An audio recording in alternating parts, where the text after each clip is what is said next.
तर पब्लिक गावाला गेल्या पहिल्यांदा म्हटलं चला गावात एंट्री मारायची. गावात गेलो, पहिल्यांदा मंदिरात गेलो, गेल्या आईचं दर्शन घेतलं आणि चला म्हटलं गावाकडचं वातावरण बघून घेऊया. गावात गेलं की भावानं सुख असलं भारी भेटते का नाही की बस. त्यात बघा गावात नवीन गणपती बाप्पाचं मंदिर झालंय, तिथे जाऊन गणपती बाप्पाचं दर्शन घेतलं आणि जाता आता म्हटलं वडापाव खायचा. राणा बशी काय वडापाव तयार नव्हता, म्हणलं नेक्स्ट टाइम आला की 100% खाऊनच जाणार भावा.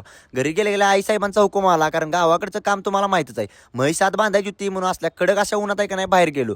गेल्या हिला सोडलं पहिल्यांदा आणि डायरेक्ट म्हटलं चला आता जाऊया पाण्यावर. पण खरंच बरं का, पोरगीचा हात धरल्यावर जेवढी फिलिंग येत नाही ना तेवढी म्हशीचा कासरा धरल्यावर फिलिंग आली मला. तर म्हशीला बांधून घेतली एकदम कडक वाणी, म्हणलं चला आता जायचं फिरायला कुठंतरी.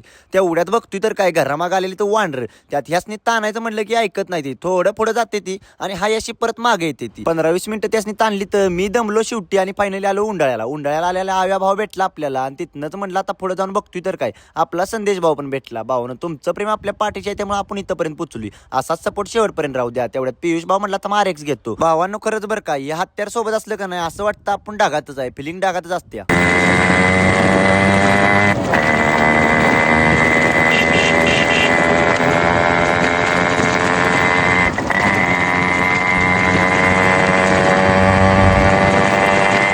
कसं आहे मग पब्लिक, कसं आहे फिलिंग डागातच असत्या. पुरीच्या मागे काय फिरताय, एकदा RX घ्या आणि त्याच्यावर फिरा, कशी फिलिंग डागात जात्या बघा. तर पब्लिक चला आता 2 दिवस सुखाचं गावाकडचं झाले ती. तर पब्लिक ब्लॉग आवडला असला आताच तुमच्या भावाला फॉलो करा, कारण आता निघालाय भाऊ तुमचा पुण्याला. तर भेटतो आपण पुढच्या ब्लॉगमध्ये.